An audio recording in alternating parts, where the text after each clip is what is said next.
Break के बाद स्वागत है आपका और आपकी आवाज के इस हिस्से में बात होगी छत्तीसगढ़ में वैक्सीन को लेकर छिड़े सियासी घमासान की। केंद्र सरकार ने बड़ा फैसला लेते हुए 18 साल से ज्यादा उम्र के सभी लोगों को कोरोना की वैक्सीन लगाने की अनुमति दी। साथ ही राज्य सरकारों को वैक्सीन को खुले बाजार से खरीदने की छूट भी दी। लेकिन छत्तीसगढ़ के स्वास्थ्य मंत्री टीएस सिंहदेव ने वैक्सीन को खुले बाजार से खरीदने की प्रक्रिया को आपत्तिजनक बताया है। स्वास्थ्य मंत्री टीएस सिंहदेव ने कहा कि अगर वैक्सीन को भी खुले बाजार में छोड़ दिया जाए तो इसकी हालत भी रेमडेसिविर इंजेक्शन जैसी हो जाएगी। अगर केंद्र सरकार चाहती है कि राज्य सरकारें ही वैक्सीन खरीदें तो उन्हें राज्यों को उतना पैसा भी देना चाहिए। वहीं बीजेपी ने इस पर पलटवार किया है। 1 मई से केंद्र सरकार ने 18 साल के ऊपर के सभी लोगों के लिए कोरोना वैक्सीन लगवाने की अनुमति दी। हालांकि 18 साल से 44 साल वालों को, जो 18 से 44 साल के बीच में व्यक्ति हैं, उनके लिए वैक्सीन मुफ्त में नहीं होगी। जिसके बाद छत्तीसगढ़ में सियासत जारी है। स्वास्थ्य मंत्री टीएस सिंहदेव ने केंद्र सरकार पर निशाना साधते हुए इसे अदूरदर्शी और आपत्तिजनक बताया है। उधर बीजेपी ने पलटवार किया है।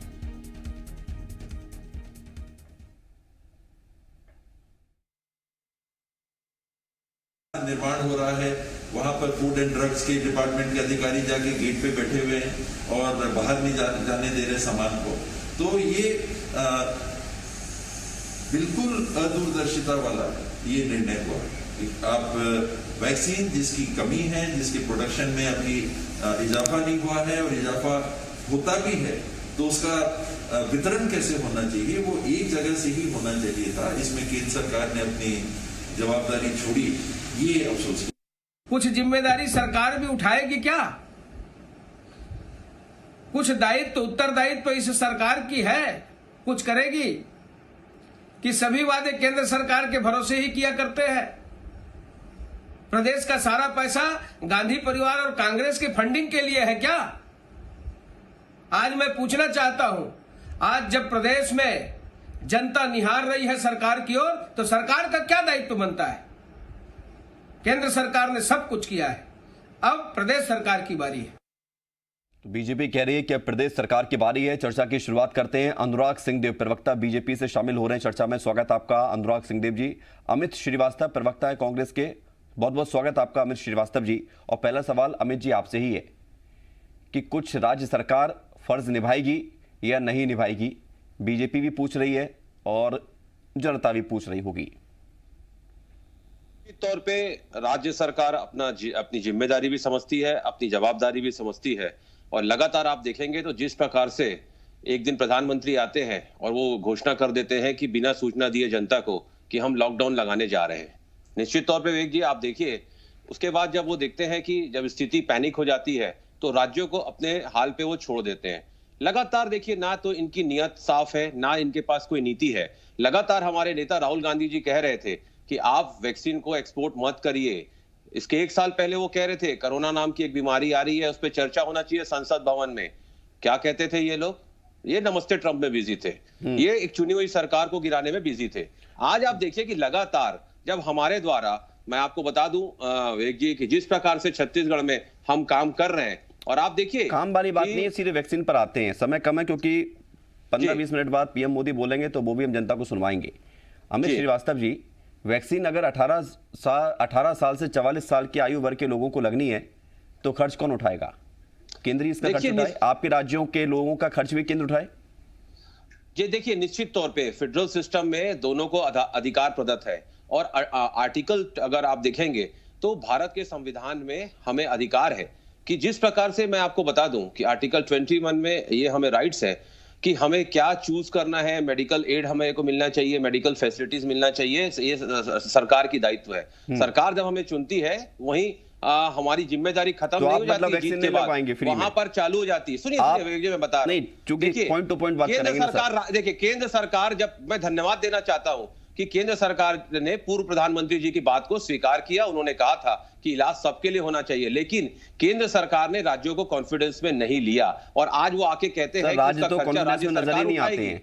अभी आप जिस लॉकडाउन का जिक्र कर रहे थे उसी लॉकडाउन को आप अपने राज्यों, अपने जिलों में लगा रहे हैं और अब आपको वही लॉकडाउन अच्छे लगने लगा है। और जब पिछले साल केंद्र ने लगाया था तो यही लॉकडाउन आपको पसंद नहीं आता था। अब यही लॉकडाउन अब केंद्र की सरकार को पसंद नहीं आता है। अब उसे लगता है कि राज्यों को अपने हिसाब से, अपने विवेक से निर्णय लेना चाहिए। तो स्थितियां बदल गई हैं। अनुराग सिंहदेव, मैं आऊंगा, अमित जी आऊंगा आपके पास। अनुराग सिंहदेव जी से भी पक्ष लेना जरूरी है। और अनुराग सिंहदेव जी, इसकी क्या गारंटी है कि रेमडेसिविर जैसी स्थिति वैक्सीन की नहीं होगी, जिसको लेकर स्वास्थ्य मंत्री टीएस सिंहदेव अंदेशा जाहिर कर रहे हैं?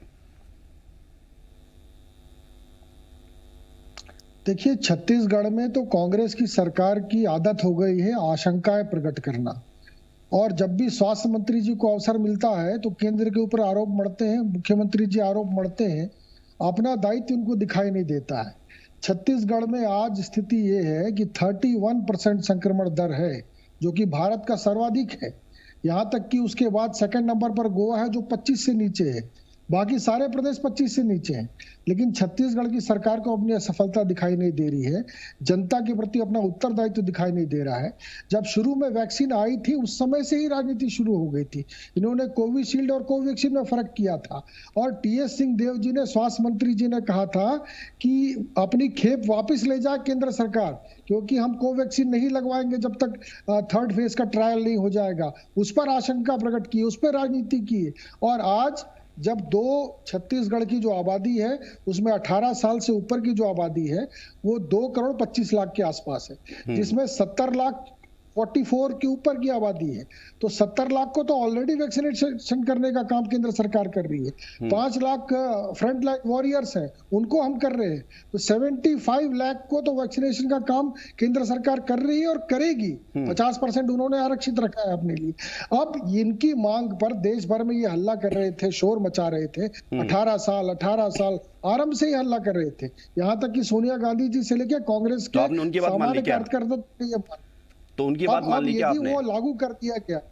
नहीं, मांग वो तो होना ही था एक दिन, वो तो निश्चित रूप से करना ही था। लेकिन स्टेप वाइज जो WHO का गाइडलाइन है उसके आधार पर ये किया बाजार रेट क्या होगा? और ये स्वायत्तता अनुराग सिंहदेव जी, अभी बाजार में 2 ऑप्शन है, या तो सरकारी में फ्री जो 45 वर्ष से ऊपर की आयु वाले व्यक्ति उनके लिए, या 250 रुपए में 1 डोज अपने प्राइवेट स्तर पर लगवा लें। इस वाली वैक्सीन का जो 18 से 44 साल के लोगों की लगेगी, इसका बाजार रेट क्या हो सकता है? क्या उम्मीद है आपको? देखिए, ये तो निर्धारित नहीं है, लेकिन अभी हम लोग खुद 250 रुपए की एक वैक्सीन आ रही है, 500 रुपए की 2 वैक्सीन आ रही है। ये अभी तक का रेट है, लेकिन अभी तो डिस्क्लोज करना है रेट, अभी वो क्लियर नहीं हुई है। नहीं, उम्मीद क्या है, इससे कम होगा या इससे ज्यादा हो सकता है? ये सवाल था मेरा। देखिए, ये तो भविष्य का प्रश्न है, इसका उत्तर मैं देने में सक्षम नहीं हूं। लेकिन मैं आप एक स्पष्ट रूप से कहना चाहता हूं कि बहुत छोटी आबादी को बहुत छोटी राशि में ये काम हो सकता है। केंद्र और राज्य का दोनों का दायित्व है आपदा के समय पर, और दोनों को टैक्स मिलते हैं, दोनों का जनता के प्रति उत्तरदायित्व है। मिलकर निभाना चाहिए, मिलकर लड़ना चाहिए। और सेज से इन्होंने जो शराब में कोरोना सेज लगाया था इन्होंने, उसमें 400 करोड़ रुपए इनके पास है। तो सिर्फ 60-70 करोड़ रुपए जी खर्च हो रहा है वैक्सीन में, तो राज्य सरकार को आगे आके इसमें हाथ बढ़ाना चाहिए। अमित श्रीवास्तव जी, ये आरोप लगा, सवाल मेरा आपसे है कि इतनी बड़ी समस्या नहीं है जिसको आप लोग इतना बड़ा बना देते हैं। भाई, राज्य के लोग भी तो आप ही के हैं, और कितने लोग होंगे? आप अपनी चुनावी घोषणाओं को पूरा करने के लिए बाजार से कर्ज पे कर्ज लेते जाते हैं, हजार करोड़ के इकट्ठे कर्ज लेते हैं, तो इसमें तो उतना पैसा भी नहीं लगना है। आपको लगता है कि ऐसे समय में बेफिजूल इन बातों को तवज्जो दी जाती है? देखिए, मैं आपको एक चीज बता दूं कि छत्तीसगढ़ की 2,80,00,000 जनता की जिम्मेदारी और जवाबदारी हमारी है, हम उससे कभी पीछे नहीं हटे। लेकिन मैं आपको एक जो अहम प्रश्न में उठाना चाहता हूं, अनुराग जी अभी कह रहे थे सेज के पैसे की, जब प्रधानमंत्री रिलीफ फंड का पैसा आया 1 साल पहले, ना उससे ऑक्सीजन मिला ना बेड मिला। छत्तीसगढ़ के सारे सांसदों ने प्रधानमंत्री रिलीफ फंड में पैसा दिया, छत्तीसगढ़ को उन्होंने क्या दिया ये केंद्र सरकार को बताना चाहिए। हम वैक्सीन लगवाएंगे अपने संसाधनों से, हम 1 साल से लड़ाई लड़ रहे हैं और बिल्कुल हम अच्छा कर रहे हैं। लेकिन मैं आपको बता दूं कि केंद्र की भी तो जवाबदारी और जिम्मेदारी तो बनती है ना राज्य सरकार के प्रति। और उन सांसदों का क्या, जो 9 सांसद यहां से जीत के गए, जिन्होंने प्रधानमंत्री रिलीफ फंड में पैसा दिया, आज उनको पूछना चाहिए कि आपने छत्तीसगढ़ को क्या दिया। 230 वेंटिलेटर देते हैं, अमित श्रीवास्तव जी, आप जो सवाल कर रहे हो ये ठीक है कि आपको क्या मिला, ये सवाल आपको करना चाहिए और आपका अधिकार भी है। लेकिन सिर्फ ये तो नहीं कहा गया कि कांग्रेस की जहां सरकारें हैं वहां पर जो कांग्रेस की सरकार है, राज्य सरकार, वो अपने लोगों को लगवाएंगी। ये तो सभी राज्यों के लिए होगा ना, और आपसे ज्यादा, आपकी पार्टी से ज्यादा तो इनकी पार्टी की सरकारें हैं।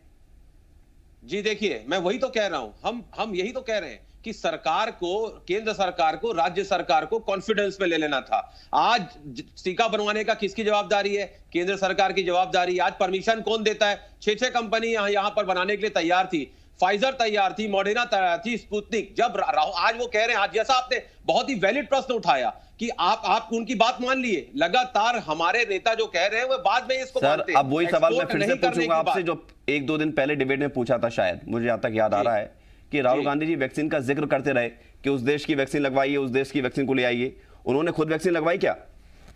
जी देखिए, राहुल जी आज कोरोना पॉजिटिव पाए गए हैं और हम उनके स्वास्थ्य की कामना करते हैं, हम चाहते हैं कि वो जल्दी से रिकवर हो जाएं, हम ये नहीं कह रहे हैं। लेकिन जिस वैक्सीन को आप इतना बार बार कहते हैं कि हमारे नेता आवाज उठाते रहे, आपके नेता यदि उस वैक्सीन को लगवाते हुए फोटो भी डाल देते तो लोग इंस्पायर्ड हो जाते।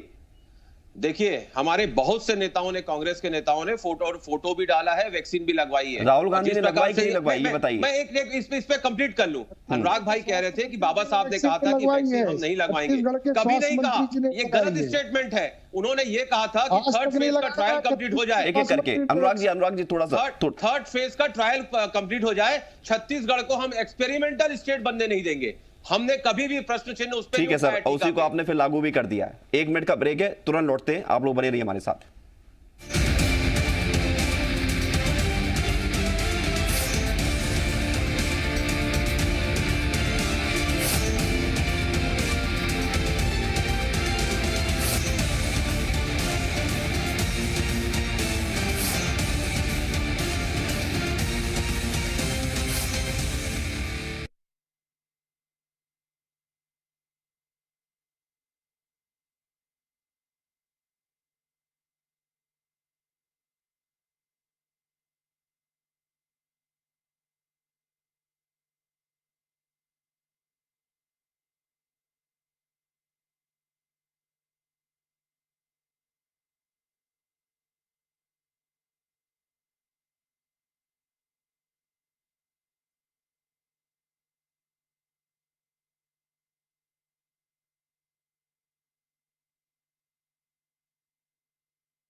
तो संजीवनी यानी कि वैक्सीन को लेकर सियासत लगातार जारी है। 2 खास मेहमान हमारे साथ लगातार बने हुए हैं।